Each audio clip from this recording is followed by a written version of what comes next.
अब मैं सच्चे भाव से दुष्टों को प्रणाम करता हूँ, जो बिना ही प्रयोजन अपना हित करने वाले के भी प्रतिकूल आचरण करते हैं। दूसरों के हित की हानि ही जिनकी दृष्टि में लाभ है, जिनको दूसरों के उजड़ने में हर्ष और बसने में विषाद होता है। जो हरि और हर के यश रूपी पूर्णिमा के चंद्रमा के लिए राहु के समान है, अर्थात जहाँ कहीं भगवान विष्णु या शंकर के यश का वर्णन होता है, उसी में वे बाधा देते हैं, और दूसरों की बुराई करने में सहस्रबाहु के समान वीर हैं।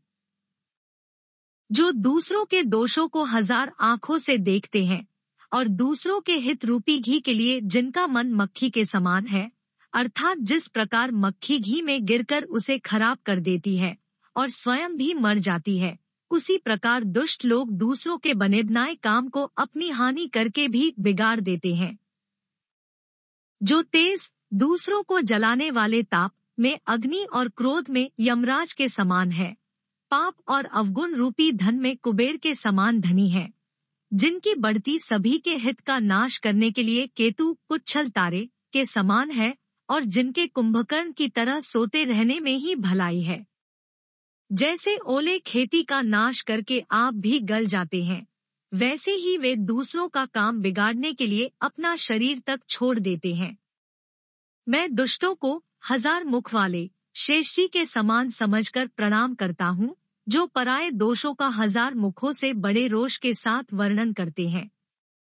पुनः उनको राजा पृथु, जिन्होंने भगवान का यश सुनने के लिए 10,000 कान मांगे थे, के समान जानकर प्रणाम करता हूँ, जो 10,000 कानों से दूसरों के पापों को सुनते हैं।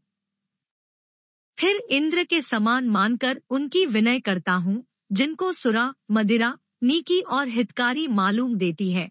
इंद्र के लिए भी सुरानीक अर्थात देवताओं की सेना हितकारी है। जिनको कठोर वचन रूपी वज्र सदा प्यारा लगता है, और जो 1000 आंखों से दूसरों के दोषों को देखते हैं। दुष्टों की यह रीति है कि वे उदासीन, शत्रु अथवा मित्र किसी का भी हित सुनकर जलते हैं। यह जानकर दोनों हाथ जोड़कर यह जन प्रेमपूर्वक उनसे विनय करता है। मैंने अपनी ओर से विनती की है, परंतु वे अपनी ओर से कभी नहीं चुकेंगे। कौओं को बड़े प्रेम से पालिए, परंतु वे क्या कभी मांस के त्यागी हो सकते हैं?